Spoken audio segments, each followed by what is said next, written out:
नमस्कार दोस्तों, कैसे हैं आप सब। उम्मीद करता हूँ बढ़िया होंगे। शुरू करते हैं अपनी आज की क्लास के साथ। दोस्तों, आज हम दिल्ली सल्तनत के इतिहास के ऊपर चर्चा करेंगे। आज हम चर्चा करेंगे भारत के 300 सालों का इतिहास। सिर्फ इस क्लास के साथ हम खत्म कर देंगे। दोस्तों, आज जो है वो हम दिल्ली सल्तनत के बारे में आपको विस्तार से बताएंगे। आप जब हम दिल्ली सल्तनत की बात करते हैं तो आप ये मत समझिए कि सिर्फ दिल्ली दिल्ली की बात हो रही है, नहीं।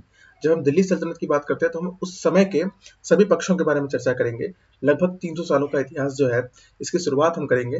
ठीक है, तो आइए हम स्टार्ट करते हैं। ठीक है दोस्तों, सबसे पहले हम देखते हैं इसके सिलेबस के बारे में कि क्या हम सही दिशा में चल रहे हैं कि नहीं। ठीक है, एक सेकंड।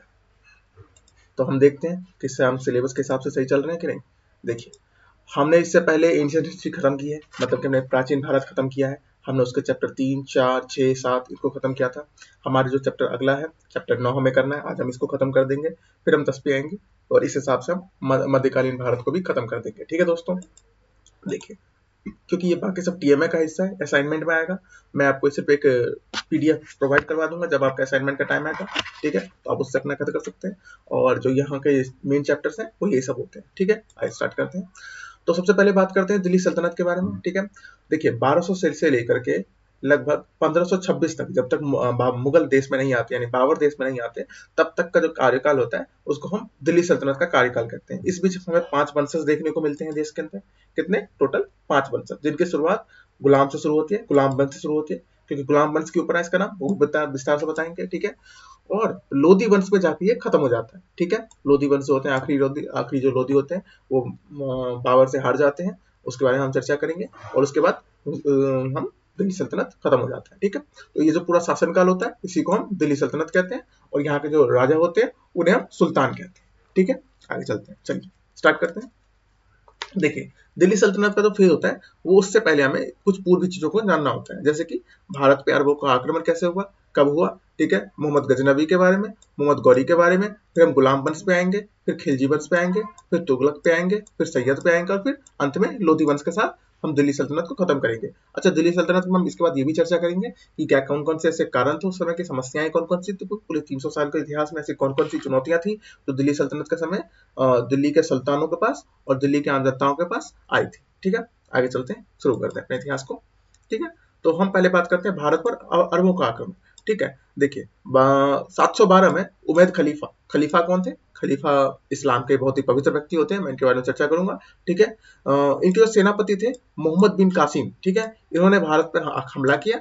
और इनके हमले का कारण क्या था? कारण था कि अरबी राज्यों का और इस्लाम धर्म का विस्तार हो सके भारत के इस हिस्से में। ठीक है, यानी कि सिंधु नदी के पश्चिमी हिस्से में इसका विस्तार हो सके। ठीक है, तो 712 में सिंधु के राजा जो दाहिर थे उन पर हमला होता है और उनकी हत्या कर दी जाती है, और लूटपाट के बाद जो मोहम्मद बिन कासिम होते हैं वो यहाँ से चले जाते हैं, और इस्लाम का उदय मतलब जो इनका मुख्य लक्ष्य होता है इस्लाम का उदय करना, उस लक्ष्य में ये काफी हद तक सफल नहीं हो पाते हैं। ठीक है, तो फिर हम आगे चलते हैं इस्लाम के उदय के बारे में, इस्लाम के उदय और विस्तार के ऊपर हम चर्चा करते हैं। ठीक है, 7वीं शताब्दी में देखिए अचानक से क्या होता है, एक नया धर्म हमारे सामने आता है। ठीक है, दुनिया के सामने आता है। ठीक है, जो काफी जल्दी अरबों में, अरबियों में, अफ्रीका में, यूरोप में और यहाँ तक कि एशिया में भी फैल जाता है। ठीक है, और भारत भी उससे अछूता नहीं रहता।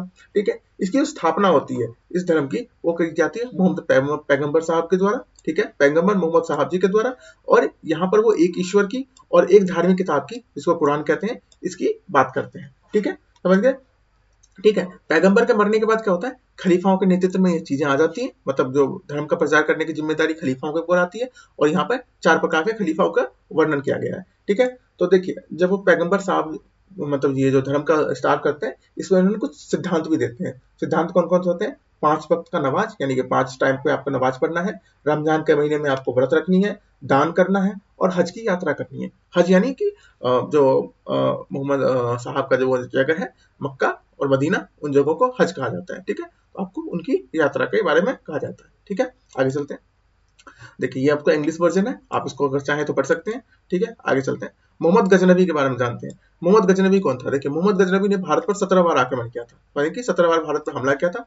पहला हमला उसने किया था 1001 में, कहाँ पे? राजा जयपाल के विरुद्ध में। ठीक है, और 1014 से लेकर के 1019 तक, जो बीच में गुजरे 5 साल होते हैं, इसमें उसने कई भारत के मंदिरों पर हमला किया, उन्हें नष्ट किया, और सबसे महत्वपूर्ण हमला जो इन्होंने किया वो किया था 1025 में सोमनाथ पर हमला किया था। ठीक है, सोमनाथ पर हमला किया और वहां की सारी धन संपदा को लूटा और मंदिर को ध्वस्त कर दिया। ये सोमनाथ की पिक्चर है जो आधुनिक समय में बनाई गई है, लेकिन उस समय पे इससे भी भव्य हुआ करता था। ठीक है, इसका कारण क्या था? इन सारे हमलों के पीछे का कारण ये था कि उन्हें मध्य एशिया में धन को जरूरत थी, क्योंकि मध्य एशिया के अंदर जो राजनीतिक उथल पुथल चल रही थी। ठीक है, मध्य एशिया में क्या हो रहा था कि नए नए राज्यों था उसके ऊपर विरोध चल रहा था, यानी कि राजनीतिक व्यवस्था अच्छी नहीं थी, तो इनको धन की आवश्यकता थी युद्ध के लिए, तो इन्होंने इस तरीके से भारत पर हमला किया और लूटपाट करके यहाँ से चले गए। इसका कारण यह था, इसीलिए इन्होंने भारत के किसी भी हिस्से पर अपना कब्जा नहीं किया, कहीं पर भी स्थानीय शासन नहीं की। ठीक है, और इसके माध्यम से यहाँ से चले जाते हैं। ठीक है, समझ गए आप कि इन्होंने कभी भारत पर किसी भी हिस्से पे कब्जा नहीं किया। ठीक है, आगे चलते हैं, मोहम्मद गौरी के बारे में चर्चा करते हैं। देखिए, 1173 में गजनी की मृत्यु के बाद मोहम्मद गौरी उन्हीं के पद पे सत्ता पे बैठ जाते हैं। ठीक है, मोहम्मद गौरी जब सत्ता पे बैठते हैं तो इनके सामने कई तरह की चुनौतियां होती है। सबसे पहले मध्य एशिया के बारे में, मध्य एशिया में सबसे मजबूत साम्राज्य होता है जिसका नाम होता है खारजी साम्राज्य। ठीक है, ये सबसे मजबूत साम्राज्य होता है पूरे मध्य एशिया के अंदर में, और गौरी समझ जाते हैं कि इनसे जीतना मुश्किल है। ठीक है, तो इन्होंने क्या करते हैं, ये भारत की तरफ अपना रुख अपनाते हैं। ठीक है, भारत की तरफ रुख अपनाते हैं और वहां पर स्थानीय शासन की बात करता है। यह मोहम्मद गजनबी की तरह लूटपाट के इरादे से नहीं आते हैं, बल्कि ये यहाँ पे स्थानीय शासन की बात को संभालने के लिए यहाँ पे आते हैं। ठीक है, समझ गया कि ये स्थानीय शासन की बागडोर संभालने के लिए यहाँ पे आ रहे हैं। ठीक है, तो इन्होंने क्या किया, इन्होंने विंध्याचल के उत्तर वाले हिस्सा, यानी कि विंध्याचल यानी कि मध्य भारत की बात कर रहे हैं यहाँ पे, मध्य प्रदेश की उत्तर वाला हिस्सा जितना भी होता है, इस पूरे हिस्से पर कब्जा करने की इन्होंने ठानी और इसकी शुरुआत उन्होंने पंजाब तथा सिंध पर विजय प्राप्त करके की। ठीक है, पंजाब तथा सिंध पर जो विजय प्राप्त करते हैं, 1175 में ये पहला हमला करते हैं, कहाँ पे? पंजाब में। ठीक है, और उसको वो जीत लेते हैं। 1178 में गौरी भाटी जो राजपूत होते हैं उस पर भी हमला करते हैं। ठीक है, और उनको भी जीत लेते हैं। लेकिन इसी बीच क्या होता है, गुजरात के जो चालुक्य राजा होते हैं ना, भीम द्वितीय, उनसे हार जाते हैं। कौन?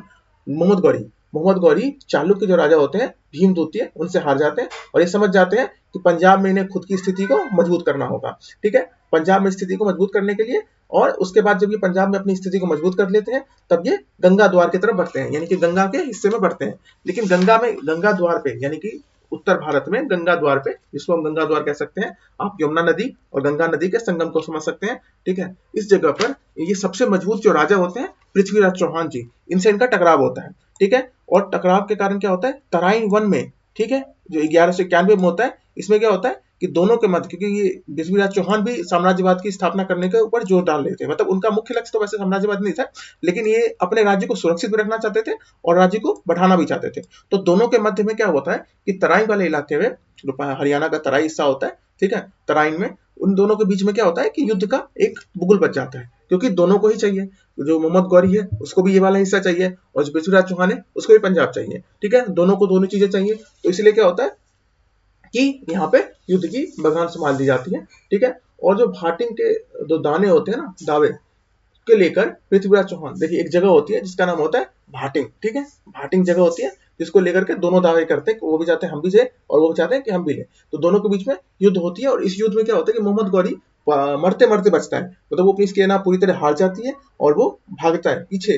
लेकिन जो पृथ्वीराज चौहान होते हैं राजपूत के लिए, उनके लिए एक नेतृत्व, युद्ध जो होता है वो एक नेतृत्व का माध्यम होता है, क्योंकि पीछे से चलने वाले व्यक्ति को वो नहीं मारते, इसलिए मोहम्मद गौरी बच जाता है। ठीक है, मोहम्मद गौरी को नहीं मारते क्योंकि उसके हाथ में हथियार नहीं होता, वो भाग रहा होता है। ठीक है, इसलिए मोहम्मद गौरी बच जाता है। लेकिन ये पहली इनकी और यही सबसे बड़ी गलती साबित की जाती है, क्योंकि इन्होंने युद्ध तो जीत लिया, उस जगह को तो जीत लिया, लेकिन मोर्चाबंदी नहीं की। ठीक है, उन्होंने फिर सेना नहीं बढ़ाई और सेना को धीरे धीरे निर्बल यानी कि कमजोर कर लिया। लेकिन मोहम्मद गौरी ने क्या किया, अपनी सेना को बढ़ाया और फिर से हमला किया। द्वितीय युद्ध में इन्होंने पृथ्वीराज चौहान को हरा दिया और दिल्ली में, मतलब भारत में अपना तुर्की राज की स्थापना कर दी। ठीक है, तुर्की राज्य की स्थापना की। ठीक है, लेकिन गजनबी ने यही नहीं रुका, गजनबी इसके बाद भी आगे बढ़ता है। ठीक है, इसने क्या किया, 1194 में गौरी ने फिर से चंद्रवान का युद्ध लड़ा। ठीक है, जो जयपाल थे, जो जयसिंह थे, उनको उन्होंने जयचंद थे, उनको उन्होंने जयचंद को उन्होंने हराया और फिर यहाँ पर भी उन्होंने पूरे उत्तर भारत पे लगभग कब्जा कर लिया। ठीक है, इसके बाद क्या होता है कि जब जयचंद पे ये कब्जा कर लेते हैं, कुछ देर में बाद इनकी, मतलब ये फिर मध्य एशिया की तरफ वापस लौट जाते हैं और इसको इन्होंने अपनी सत्ता की बागडोर इन्होंने किसको सौंप दी, सत्ता की बागडोर इन्होंने सौंप दी अपने सबसे बड़े वफादार गुलाम को, जिसका नाम था कुतुबुद्दीन ऐबक। कुतुबुद्दीन ऐबक एक गुलाम था किसका? मोहम्मद गौरी का। और गुलाम, इसीलिए इस वंश का नाम गुलाम वंश रखा गया। ठीक है, कुतुबुद्दीन ऐबक ने इसकी स्थापना की, मतलब कुतुबुद्दीन ऐबक ने गुलाम वंश की स्थापना की। कुतुबुद्दीन ऐबक क्या करता है, 1206 में ये गौरी की मृत्यु के बाद खुद को स्वतंत्र घोषित कर देता है। यानी कि जब तक गौरी रहता है तब तक ये गौरी का गुलाम था। ये देखिए, ये कुतुबुद्दीन ऐबक, तब तक वो गौरी का गुलाम था, लेकिन जैसे गौरी की मृत्यु हो जाती है ये खुद को स्वतंत्र घोषित कर देता है। ठीक है, गजनी के सुल्तान के जो, लेकिन देखिए यहाँ पर जो गजनी थे, मतलब बताया आपको, गजनी के जो सुल्तान थे, क्योंकि मोहम्मद गौरी तो मतलब उनकी मृत्यु हो गई, लेकिन उनके जो पुत्र थे जिनका नाम था तजुद्दीन। ठीक है, तजुद्दीन यदोजी। ठीक है, तजुद्दीन यदोजी इनका नाम था। और ये इन्होंने और हरिश्चंद्र, जो कि जयचंद्र के ही उत्तराधिकारी थे, जयचंद्र के पुत्र के समझ सकते हैं, इन दोनों ने मिल करके कुतुबुद्दीन ऐबक की तरफ युद्ध किया। ठीक है, युद्ध किया, लेकिन ये दोनों हार गए। ठीक है, इनके हार के परिणाम स्वरूप दिल्ली पर इनकी सत्ता और भी मजबूत हो गई, क्योंकि अब कोई बचा ही नहीं जो इनको चुनौती दे सके। ठीक है, लेकिन ये एक उदार राजा थे। ठीक है, और इनके कई सारी ऐसी नीतियां थी जिसके कारण इनको उदार कहा जाता है, जिसके कारण इन्हें लाख बख्श, यानी कि लाख लोगों को बख्श देने वाला कहा गया। ठीक है, आगे चलते हैं, समझ गए मोहम्मद गौरी के बारे में, सॉरी गुलाम वंश के संस्थापक कुतुबुद्दीन ऐबक के बारे में। आगे चलते हैं, आगे है इल्तुतमिश। देखिए, जब मोहम्मद गौरी की मृत्यु हो जाती है, ठीक है, तो उसके बाद क्या होता है, मोहम्मद गौरी की मृत्यु अचानक नहीं होती। मोहम्मद गौरी की मृत्यु होती है पोलो खेलते समय। पोलो मतलब घोड़ी के ऊपर बैठ करके जो गोली से मारा जाता है, उस पर गिरने के कारण कुतुबुद्दीन ऐबक की मृत्यु हो जाती है। ठीक है, जब कुतुबुद्दीन ऐबक की मृत्यु होती है तो उसके पुत्र आराम शाह, कुतुबुद्दीन ऐबक की जो मृत्यु होती है उसके बाद उनका पुत्र जो होता है आराम शाह जी सत्ता में बैठते हैं, लेकिन वो योग्य नहीं होते। इनकी योग्यता के कारण कई लोग उन पर प्रश्न चिन्ह लगाते हैं। और पहली बार जो होता है कुतुबुद्दीन जो इल्तुतमिश होते हैं, जो कि कुतुबुद्दीन ऐबक के दामाद थे, इन्होंने सत्ता अपने हाथ में ले ली। और लेकिन सत्ता हाथ में लेने के कारण इनको कई सारी चुनौतियों का सामना भी करना पड़ा। ठीक है, तो सत्ता इन्होंने अपने हाथ में ली और दिल्ली सल्तनत को विस्तार रूप देने लग गए। ठीक है, आगे चलते हैं। इनके समय में क्या होता है कि क्षेत्रीय जो राज्य थे उनको चुनौतियां भी सामने आई। ऐसा नहीं था कि उन्हें चुनौतियां नहीं मिली, क्षेत्रीय राज्यों की अपनी चुनौतियां थी, क्योंकि कई क्षेत्रीय राज्य थे, उन्होंने स्वयं को स्वतंत्र घोषित करना शुरू कर दिया था। ठीक है, दूसरा सबसे बड़ी चुनौती थी चंगेज खान का। चंगेज खान इस समय पे अपने पिक पे था और वो पूरे देश को, पूरी मध्य एशिया को लगातार जीतता जा रहा था। ठीक है, और सबसे बड़ी चुनौती उसके सामने क्या थी, भारत पे कब्जा करने की। ठीक है, क्योंकि भारत पे वो कब्जा करने के लिए नीचे की तरफ आना नहीं चाहता था, आया नहीं। और जो इल्तुतमिश के सामने, लेकिन इस बात का डर तो था ही कि चंगेज खान आ सकता है, चंगेज खान अपनी मंगोल सेना के साथ भारत पर भी हमला कर सकता है। तो इसका खतरा हमेशा से इल्तुतमिश के पास बना हुआ था, और जितने भी क्षेत्रीय राज्य थे उन्होंने भी स्वयं को स्वतंत्रता की घोषणा कर दी थी। ठीक है, इल्तुतमिश के बाद क्या होता है कि इनकी पुत्री जो होती है, इल्तुतमिश की पुत्री रजिया सुल्तान, सबसे पहले भारत के मध्य एशिया में, सॉरी मध्यकाल में, अगर कोई भारतीय इससे पहले राजा बनती है तो वो बनती है रजिया।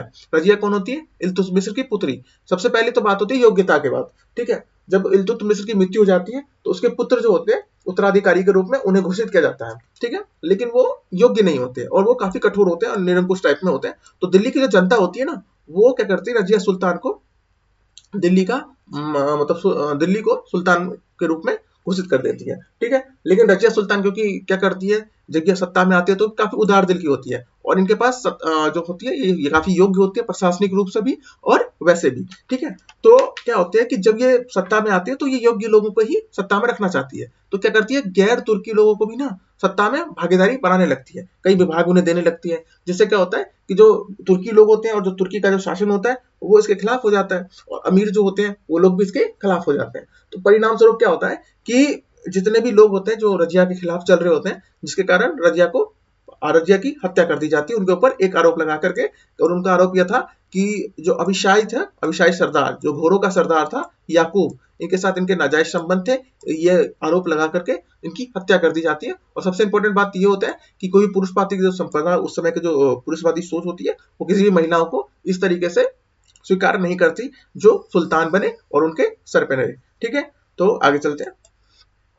रजिया के बाद नसीरुद्दीन मोहम्मद जो होते हैं ये सत्ता में आते हैं। देखिए, उससे पहले क्या होता है कि सबसे पहले जो ये जो चहलगानी शक्ति होती है ना, चहलगानी क्या होता है कि इल्तुतमिश ने ना अपनी सत्ता को मजबूत रखने के लिए 40 लोगों की एक समूह बनाया था, जो कि अलग अलग विभाग में रहेंगे और अलग अलग विभागों का काम देखेंगे। ठीक है, ये 40 लोग अलग अलग विभाग में होते हैं और अलग अलग विभाग को कार्य में रखते हैं। जब इल्तुतमिश की मृत्यु हो जाती है, उसके बाद क्या होता है कि ये लोग इतने शक्तिशाली बन जाते हैं कि ये किसी को भी सत्ता से बिठा सकते हैं, किसी को भी सत्ता से उठा सकते हैं। तो इस दौरान इन्होंने क्या किया, कई राजाओं को हटाया, कई राजाओं को रखा, और एक तरीके से रजिया को भी सत्ता में देने के बाद और सत्ता में हटाने के बाद भी इनका बहुत बड़ा योगदान होता है। ठीक है, ये इनका बहुत बड़ा योगदान होता है। तो इसके बाद क्या होता है कि इनके सत्ता में बैठने के बाद उल्गा खान नाम का एक व्यक्ति होता है जिसे बलबन भी कहते हैं। ठीक है, उल्गा खान यानी कि बलबन, बलबन के सहयोग से इन्हें सत्ता दे दी जाती है। ठीक है, बलबन भी एक शहरगानों में से एक था। ठीक है, और उसने भी उसको ये सत्ता मिल जाती है, किसको, नसरुद्दीन मोहम्मद को। ठीक है, लेकिन बलगन ने फिर क्या किया, अपनी सत्ता को मजबूत करने के लिए और स्वयं को शासन के साथ ज्यादा प्रमुखता से जोड़ने के लिए अपनी बेटी की शादी नसीरुद्दीन से करवा देता है और सत्ता में बहुत ही महत्वपूर्ण का पद हासिल कर लेता है। ठीक है, इसी बीच क्या होता है कि इब्न बतूता सॉरी इसके बीच क्या होता है कि नसरुद्दीन की मृत्यु हो जाती है और फिर सत्ता कौन अपने हस्ते में ले लेता है, बलबन। ठीक है, हालांकि इब्न बतूता और इलामी जैसे दो लेखकों का मानना है कि इसकी मृत्यु का कारण जहर था जिसको बलबन ने दिया था। ठीक है, हालांकि ये इनकी खुद की मान्यता है, इसके पीछे कोई विशेष आधार है नहीं, लेकिन इसकी मृत्यु के पीछे कुछ ना कुछ षड्यंत्र अवस्था, ऐसा भी कई इतिहासकार मानते हैं। ठीक है, बलबन, अब बलबन सत्ता में आता है। बलबन क्या करता है, सत्ता का केंद्रीकरण कर देता है। अभी तक सत्ता क्या थी, विकेंद्रीकरण थी, यानी कि शहगानों की जो शक्तियां थी इसके बीच में चल रही थी, और बलबन क्या करता है, शहगानों की शक्तियों को खत्म करता है। जो राजत्व सिद्धांत होता है, यानी कि राजा जो है वो ईश्वर का रूप है, इसको चलाता है, और जो निरंकुशता होती है वो इसके समय पिक पे होती है, यानी कि बलबन केंद्रीकृत सत्ता चलाता है जो कि निरंकुश होता है, और ये राजा को ईश्वर के रूप में देखता है। और चहलगानी व्यवस्था जो इल्तुतमिश से चलाई था कि 40 लोग 40 विभागों चलाएंगे और वही पद जो होगा वर्षानुगत होगा, इस पद को वो खत्म कर देता है, यानी कि अब इस तरह की कोई भी चीजें नहीं होंगी। वो गुप्तचरों को नियुक्त करता है, और हर एक विभाग के अंदर उसके एक गुप्तचर होते हैं जो इस बीच में काम करते हैं। वो सजदा और पबोस जैसी चीजें चलाता है। सजदा यानी कि राजा के सामने झुका जाएगा और राजा के पांव चूमे जाएंगे। ठीक है, ये दोनों व्यवस्था कौन चलाता है, बलबन चलाता है। ठीक है, उसके बाद क्या होता है, इसके समय भी विद्रोह होना नाजुक था, क्योंकि बिना विद्रोह के तो युद्ध हो ही नहीं सकता। तो इनके समय जो विद्रोह होता है वो भी बहुत अनोखा था। क्यों, क्योंकि इसके समय विद्रोह होता है, बंगाल के में विद्रोह होता है। बंगाल के शासक होते हैं तुगरिक बेग। ठीक है, तुगरिक बेग इनके खिलाफ विद्रोह कर देते हैं 1279 में, 1279। ठीक है, 1279, 1279 इस साल इनके साथ विद्रोह हो जाता है। ठीक है, इस साल क्या होता है, यहाँ पे विद्रोह होता है बंगाल में। ठीक है, इनको विद्रोह की सत्ता को उखाड़ फेंकते बलबन, और यहाँ पे अपने पुत्र बुगारा खान को यहाँ पे नियुक्त कर देता है। ठीक है, आगे चलते हैं। ठीक है, तो बलबन की जब मृत्यु हो जाती है ना अचानक से, बलबन की मृत्यु के बाद क्या होता है कि कोई भी मजबूत व्यक्ति बचता नहीं है।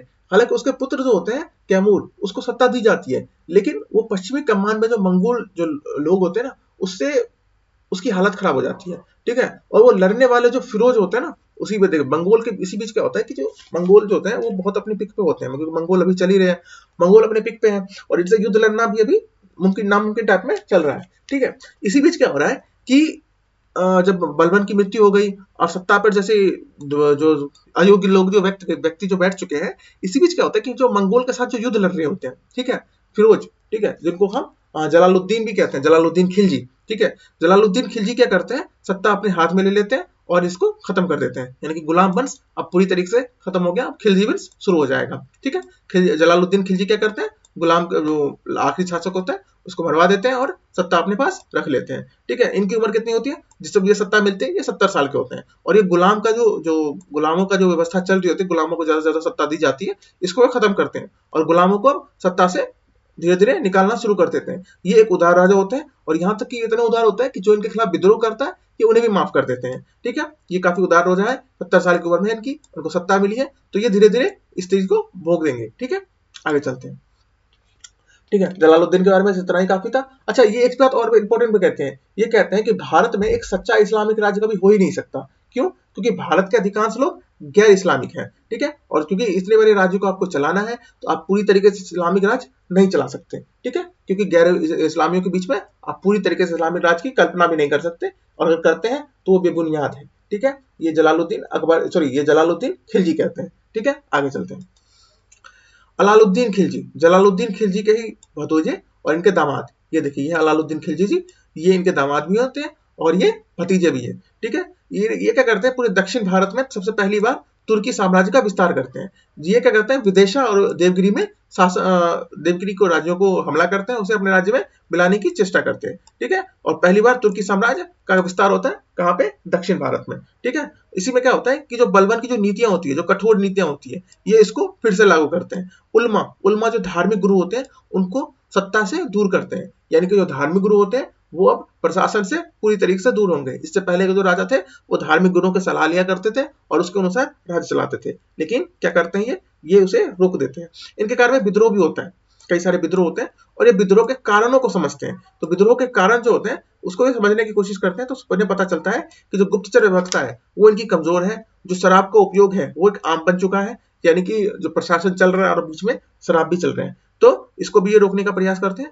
कुलीनों के पास, कुलीन जो होते हैं, कुलीन वर्ग जो होता है वो अपना वैवाहिक संबंध बनाता है। ठीक है, कुलीन लोग जो आपस में होते हैं ना, कुलीन वर्ग, या आपस में एक दूसरे से वैवाहिक संबंध बनाते हैं, और क्योंकि संबंध के कारण क्या होता है, इनके बीच का जो सामाजिक और वैवाहिक संबंध होता है ये राज्य के लिए सबसे बड़ी चुनौती हो जाता है, क्योंकि अब राजा का जो पद है वो अब संकट में आ जाता है, क्योंकि जब कई सारे कुलीन आपस में मिलेंगे, कुलीन मतलब अमीर लोग, ठीक है, जो सत्ता को चला रहे हैं, वो वर्ग जब आपस में मिलता है तो वो क्या करेगा, इस तरह की व्यवस्था को कि राजा को सत्ता को ही चुनौती देने लगेगा, क्योंकि सबके पास अब सत्ता की भूख आ चुकी है, और कुलीन वर्गों के पास धन संपदा है वो किसी से छुपी हुई नहीं है। तो राजा क्या करते हैं, अलाउद्दीन खिलजी जी, ये गुप्तचर को पहले तो मजबूत करते हैं, शराब व्यवस्था में पूरी तरीके से प्रतिबंध लगा देते हैं, और जो ये कुलीनों के बीच में जो विवाह संबंध चल रहा होता है इसको अब राज्य की परमिशन के साथ ही किया जाएगा, यानी कि अब दो अमीर व्यक्ति जो राज्य को चला रहे हैं अब वो विवाह तभी करेंगे जब राज्य की अनुमति होगी। ठीक है, इसके साथ क्या होता है, कुलीन की जो धन संपदा होती है उसके ऊपर भी एक कठोर नीति बनाते हैं। ठीक है, इनकी जो कुछ नीतियां होती है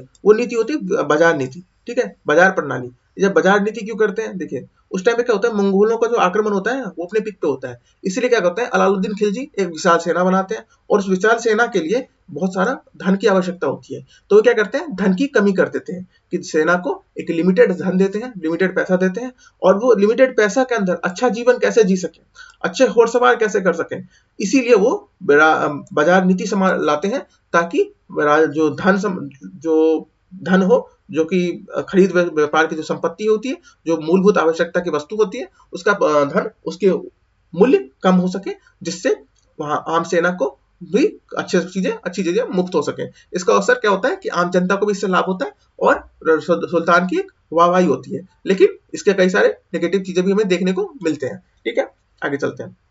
देखिए सल्तनत का जो विकास होता है, जब अलाउद्दीन खिलजी जो होता है वो एक साम्राज्यवादी है। ठीक है, ये सल्तनत का विकास करेगा कहाँ पे, ये शुरुआत करेगा गुजरात के साथ। ठीक है, ये गुजरात पे पहले हमला करेगा। ठीक है, उसके बाद क्या होता है, ये हमला करेगा राजस्थान पे, मालाबार पे, देवगिरी पे और तेलंगाना पे। ठीक है, गुजरात में ये शुरुआत करते हैं अपने इसके साथ। ठीक है, एक सेकंड कीजिएगा। हाँ, तो गुजरात में जो ये इसकी शुरुआत करते हैं। ठीक है, वहां पे क्या होता है, सल्तनत की सीमा उत्तरी भाग से पार कर जाती है, मतलब पहली बार ये गुजरात में जो हमला करते हैं, ये पहली बार ही होता है गुजरात में जब किसी तुर्की शासक का साम्राज्य यहाँ पे स्थापित होता है। ठीक है, गुजरात में हमले करने का मुख्य कारण ये था कि गुजरात के माध्यम से इन्हें व्यापार करने में आसानी होगी, और इसके पत्तनों का उपयोग करेंगे, घुड़सवार का उपयोग करेंगे। ठीक है, यहाँ से वो सबसे महत्वपूर्ण चीजें लाते हैं, वो होता है मलिक काफूर। मलिक काफूर एक बहुत अच्छे से, बाद में पहले तो ये गुलाम रहते हैं, लेकिन बाद में बहुत बेहतरीन सेनापति बन जाते हैं, जिसके ऊपर ये पूरे दक्षिण भारत का बागडोर संभालने के लिए दे देते हैं। ठीक है, जब ये राजस्थान में जाते हैं तो ये दो युद्ध रहते हैं, पहले रहता है रणथंभौर के किले के साथ। ठीक है, रणथंभौर के किले में जीतने के बाद ये क्या करते हैं, रणथंभौर के किला का जीतने के बाद चित्तौड़गढ़ पे हमला कर देते हैं। हालांकि कुछ इतिहासकार का मानना है कि चित्तौड़गढ़ पे हमला जो था वो रानी पद्मावती और जो राजा जयसिंह थे उनके बीच के संबंधों के कारण हुआ था, लेकिन कुछ इतिहासकार इसको खारिज भी करते हैं, क्योंकि जो इनका जो ये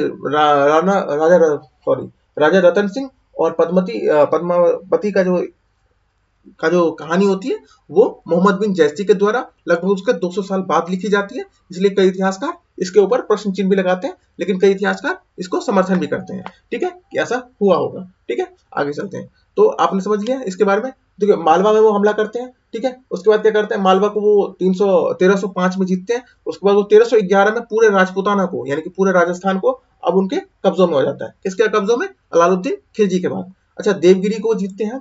ठीक है, देवगिरी दक्षिण भारत में वो जाते हैं, दक्षिण भारत का पूरा नेतृत्व वो दे चुके हैं मलिक काफूर को। मलिक काफूर ने क्या किया, पहला अभियान चलाया था ठीक है। उसके बाद उसने 1306 में और 1307 में उसने पहला अभियान चलाया, ठीक है। उसने देवगिरी के रामचंद्र जो थे उनको हराया, देवगिरी के से राजा, उनका नाम था रामचंद्र, उनको उसने हराया और उनकी पुत्री के साथ विवाह किया, ठीक है। रामचंद्र की जो पुत्री थी उनके साथ उनका विवाह हुआ, किनका, अलाउद्दीन खिलजी का, अलाउद्दीन खिलजी का उन्होंने विवाह करवाया था, खुद का नहीं, ठीक है। देवगिरी उन्होंने रामचंद्र से अलाउद्दीन खिलजी का विवाह करवाया, रामचंद्र की पुत्री से अलाउद्दीन खिलजी का विवाह करवाया और जो रामचंद्र थे उनका अब सहयोग ले लिया पूरे दक्षिण भारत को जीतने में, ठीक है। उसके बाद वो तेलंगाना पे हमला करते हैं, ठीक है, तेलंगाना को जीतते हैं, इवन वो मालवा तक पहुंचते हैं, मालवा मतलब केरला तक, केरला और तमिलनाडु तक, ठीक है। मालवा तट पर रहते हैं और वहां तक वो कब्जा कर लेते हैं, ठीक है। जब इनकी मृत्यु हो जाती है, इसके परिणाम स्वरूप में देखने को मिलता है कि कोई भी योग्य यादव खिलजी वंश में बचता नहीं है। उसके बाद क्या होता है, गियासुद्दीन तुगलक जो होते हैं वो तुगलक वंश की स्थापना करते हैं, ठीक है। गियासुद्दीन तुगलक आते हैं और ये तुगलक वंश की स्थापना करते हैं। बस इसके बाद क्या होता है, इनके मृत्यु के बाद मोहम्मद बिन तुगलक जो होते हैं वो शासन पर आ जाते हैं। मोहम्मद बिन तुगलक के समय बहुत सारी चुनौतियां होती है जिसके बारे में चर्चा करते हैं। देखिए सबसे पहले दक्षिण भारत में मोहम्मद बिन तुगलक का दक्षिण भारत कहते हैं। देखिए जब मोहम्मद बिन तुगलक दक्षिण भारत में आते हैं तो इनका क्या होता है मोहम्मद बिन तुगलक का कि देखिए माफ कीजिएगा, हाँ, मोहम्मद बिन तुगलक को दक्षिण भारत में आते हैं तो अलाउद्दीन द्वारा, जो अलाउद्दीन होते हैं वो जीत के श्रेय अलाउद्दीन द्वारा जीते क्षेत्र को शुल्क देना बंद कर देते हैं, ठीक है। अलाउद्दीन जो होता है दक्षिण भारत में जैसे ही तुगलक खत्म हो जाते हैं, ठीक है, अलाउद्दीन खिलजी की मृत्यु हो गई, दक्षिण भारत ने क्या किया, शुल्क देना बंद कर दिया, यानी कि अब क्या होगा, टैक्स नहीं आएगा, किसके पास टैक्स नहीं आएगा, दिल्ली सल्तनत के पास। अलाउद्दीन खिलजी जब तक थे तब तक टैक्स आ रहा था, अब इनके पास टैक्स नहीं आएगा, टैक्स नहीं आएगा तो ये युद्ध करेंगे। सबसे पहली शुरुआत रुद्रदेव के साथ। रुद्रदेव कौन थे, वरंगल के राजा थे, ठीक है, इनके साथ युद्ध होता है और इन्हें हरा दिया जाता है। उसके बाद आता है तेलंगाना, ठीक है, तेलंगाना को भी फिर दिल्ली सल्तनत में मिला लिया जाता है। फिर मोहम्मद बिन जो तुगलक होते हैं वो दिल्ली का, इनके पास पता नहीं क्या स्ट्रेटेजी समझते हैं और ये राजधानी का स्थानांतरण करते हैं। दिल्ली से राजधानी कहाँ बनाएगी, दिल्ली से राजधानी बना दी जाएगी देवगिरी, जिसको दौलताबाद भी कहते हैं, ठीक है। देवगिरी में क्या होता है, राजस्थान राज्य की स्थापना हो जाती है। अच्छा, कुछ इतिहासकार मानते हैं कि मंगोलों से जो हमला होता है उससे बचने के लिए ऐसा किया जाता है। कुछ इतिहासकार मानते हैं कि जो उत्तर भारत का जो क्षेत्र था उसकी जगह पे ये दक्षिण भारत को महत्व देंगे, ठीक है। दक्षिण भारत के माध्यम से अपनी दो राजधानी बनाएंगे, एक उत्तर भारत में एक दक्षिण भारत में। दक्षिण भारत की राजधानी से पूरे दक्षिण भारत पे कंट्रोल होगा और उत्तर भारत की राजधानी से पूरे उत्तर भारत पे कंट्रोल होगा, ठीक है। इस तरीके से कुछ इतिहासकार ऐसा भी मानते हैं, ठीक है। लेकिन ये जो राजधानी का स्थानांतरण करने का उनका मुद्दा होता है ये फेल हो जाता है और यहाँ पे कई लोगों की मृत्यु हो जाती है। कई कुलीन वर्ग जो होते हैं वो उसमें जो जाने की कोशिश में उनकी मृत्यु हो जाती है और परिणाम स्वरूप इन राजा को इसे वापस लेना पड़ता है, ठीक है। उसके बाद क्या होता है, पूर्वी भारत में उन्हें ओडिशा और बंगाल के साथ युद्ध लड़ना पड़ता है, ठीक है। उसके बाद क्या होता है, उत्तर पश्चिम में उन्हें मंगोल की जो नीतियां होती है उससे भी इन्हें युद्ध करना पड़ता है, ठीक है। उत्तर पश्चिम में क्या होता है, जो मंगोल होते हैं मंगोलों के साथ इनके कड़ी युद्ध होते हैं, ठीक है। मंगोलों के साथ युद्ध से बचने के लिए इनके पास विशाल सेना होती है लेकिन मंगोल के साथ कभी युद्ध लड़ते नहीं है, लेकिन क्योंकि पश्चिम भारत के साथ संकट हमेशा से बना हुआ है, ठीक है।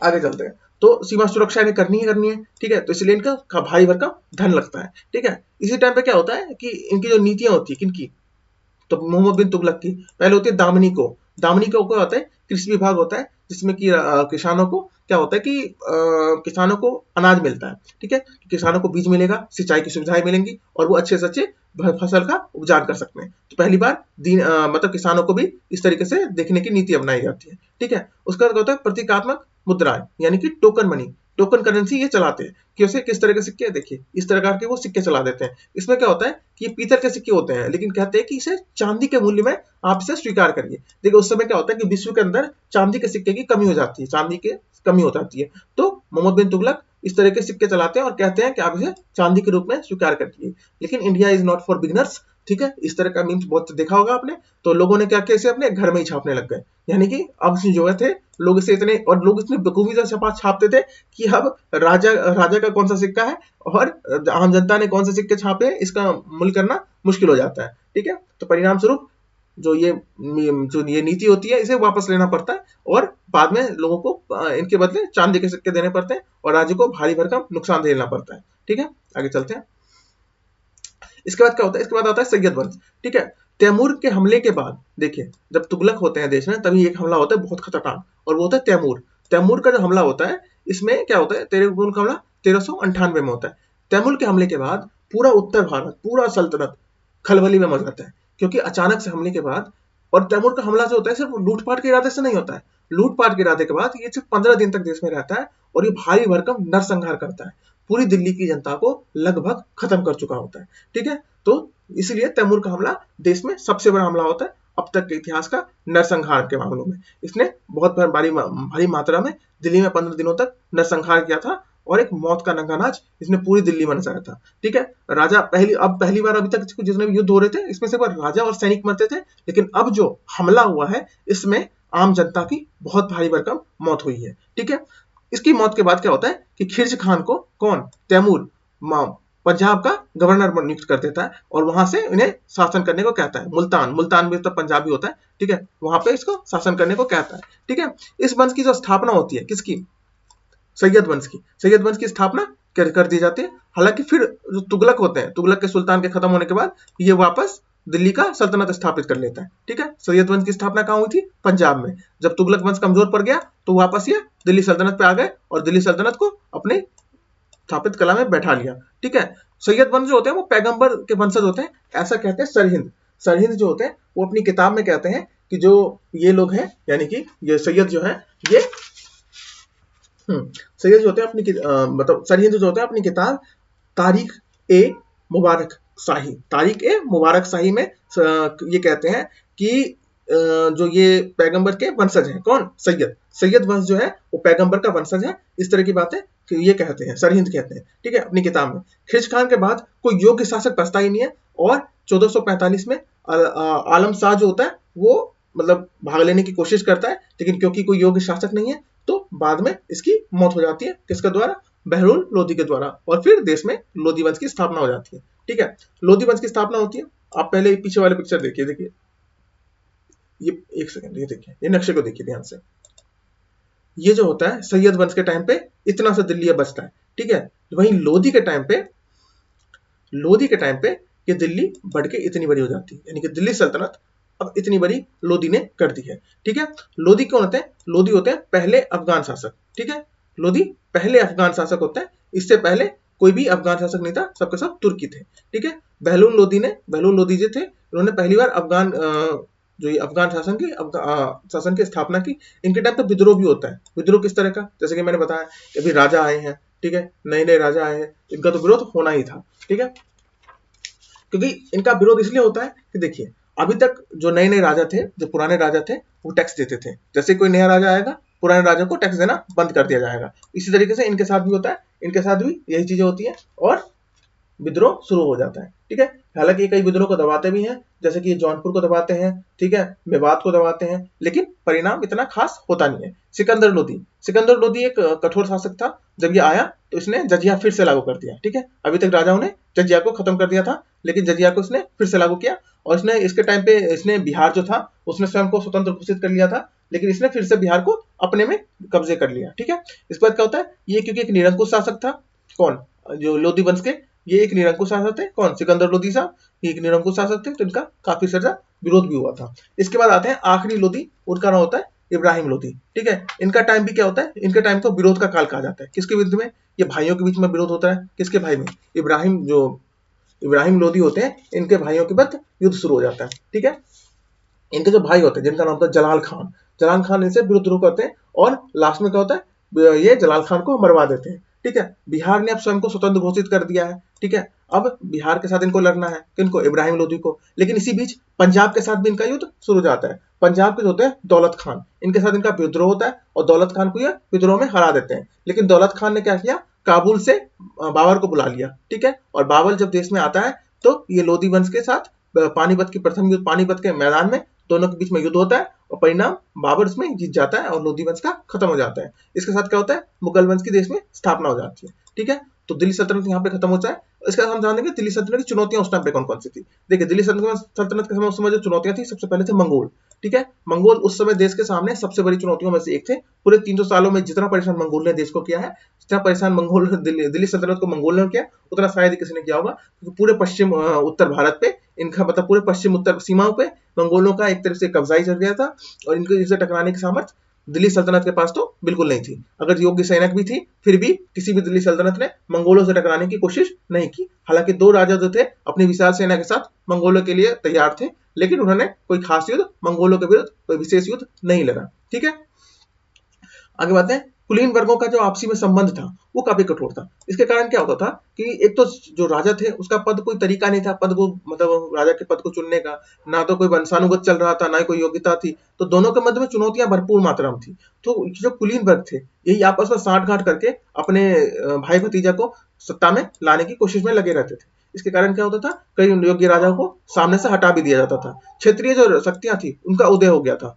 जौनपुर में शाकशाही, कश्मीर में शाकवंश, ठीक है, शाहवंश। अच्छा, शाहवंश में एक सबसे महत्वपूर्ण राजा बनते हैं, उसका नाम होता है जैनुअल अबीदीन। ठीक है, ये इतने योग्य होते हैं कि इन्हें कश्मीर का अकबर भी कहा जाता है। ठीक है, इन्होंने बहुत सारे ऐसे नेक काम किए, जैसे कि उन्होंने जजिया खत्म कर दिया। ठीक है, कश्मीर में और भी कई सारी समस्याएं थी जिसका उन्होंने समाधान किया, जिसके कारण इन्हें कश्मीर का अकबर भी कहा जाता है। ठीक है, समझ गया।